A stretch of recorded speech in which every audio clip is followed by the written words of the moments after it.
இந்த மெத்தடில் எடுத்து போகலாம். அடுத்து இப்போ சின்னவராக இருக்காரு, இப்போ நம்ம என்ன பண்ணோம், இப்போ வீட்டாக இருக்கிற மாதிரி இது பேபி கேரிங் மெத்தட். இந்த பேர் வந்து ஒரு சின்னவளை இருந்தால் தூக்கிட்டு போகலாம். இந்த அதே போல் நம்ம கால் உடைஞ்சோம்னா 3 மெத்தட் சொல்லுவாங்க. ஐயா 2 பேர் வாங்க.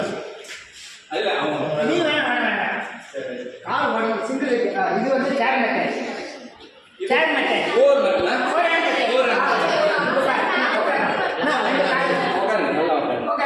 இந்த போர் இது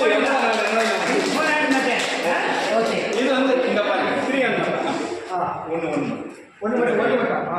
ஐயா ஓகே. நீங்க அந்த கால் வந்து பிராக்சர் ஆயிருக்கு.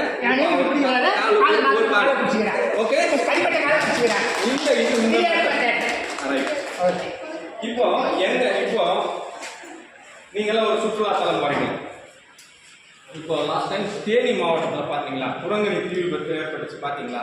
சுற்றுலாத்தலத்துக்கு போகிறாங்க, அந்த இடத்துல ஒரு தீ விபத்து ஆகுது. எல்லா பிள்ளைங்களும் வந்து என்ன பண்ணுறாங்க, ட்ரைனர் என்ன பண்ணுறாரு, விட்டுட்டாரு. அவருக்கு என்னன்னு தெரியாது, விட்டுட்டு நிறைய பிள்ளைங்க இறந்துட்டாங்க. அந்த இடத்துல வந்து நாம ஏன்னா காடுகளில் இந்த மாதிரி மெத்தட் இப்போ நாமளே அடிபட்டுருக்கோம். இப்போ நாம இன்னொருத்தர் நம்ம எப்படி தூக்கிட்டு போக முடியும்? ஒரு கோல் இருந்தால் கோல், இப்போ சார் வச்சு ஏதோ ஒரு ஸ்டிக்கு மாதிரி இருந்தால் கூட ஸ்டிக்கில் கரைச்சி கூப்பிட்டு போகலாம். இல்லை ஒரு கோல் இருந்தால் கோலில், இல்லை சேர் இருந்தால் சேரில். இப்போ வயதானவங்க மேல் மாடியிலேருந்து இருப்பாங்க, ஃபயர் ஆஃபீஸ் வர வரையும் நம்மளோட முடியாது. இப்போ அப்படியே என்ன பண்ணலாம், நம்ம ஐயா அப்படியே இந்த பக்கம் ஆளு இது அந்த டைமில் வராது நமக்கு. அந்த டைமில் ப்ரெசன்ஸ் அந்த இடத்துல வந்து அந்த திங்கிங்கே வராது. அப்போ தான் ஃபயர் ஆஃபீஸ் ஃபோன் பண்ணுவாங்க, வாங்க சார் கொஞ்சம் ஹெல்ப் பண்ணுங்க அப்படின்னு சொல்லிட்டு. அது வரையும் அவர் இருப்பாரா, ஏஜ்டு பர்சன்ட்டு ஏதோ தடுமாறிட்டு ட்ரை பண்ணி பார்ப்பாங்க, ஸ்டெப்ஸில் விழுந்துங்களை ஏற்படும். சரி வாங்க. இப்போ முக்கியமாக எங்கள் தீயணைப்பு துறையில் ஃபயர்மேன் இருக்குவாங்க, மயக்கம் அடைந்த நிலையில் மேலே இருந்த கீழே இப்போ ஒரு தீ விபத்தில் மேலே இருப்பாங்க. ஒரு ஆக்சிடென்ட் ஆகிட்டு ஒரு ஃபயர் ஆக்சிடென்ட் ஆனவங்க கூட நம்ம என்ன பண்ணலாம், ஐயா ஒன்றும் பாருங்க, இதுதான் எங்க எவ்வளோ டிஸ்டன்ஸ் இருந்தாலே நாம தூக்கிட்டு போகலாம். இந்த பாருங்க, இந்த கையை நம்ம தூக்கிறோம், காலை ஒன்றும் பயப்படாதுங்க, ஃப்ரீயா அதே கீழே மயக்கத்தில். இந்த மெத்தட்ஸ்ல நம்ம எவ்வளோ தூரம் நம்ம தூக்கிட்டு போகலாம்.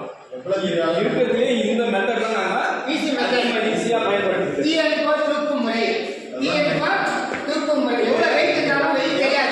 தெரியாது.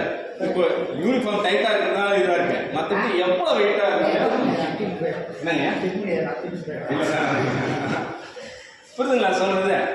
எல்லாம் ஓரளவுக்கு நான் சொன்னதெல்லாம் புரிஞ்சுதுங்களா? Okay super.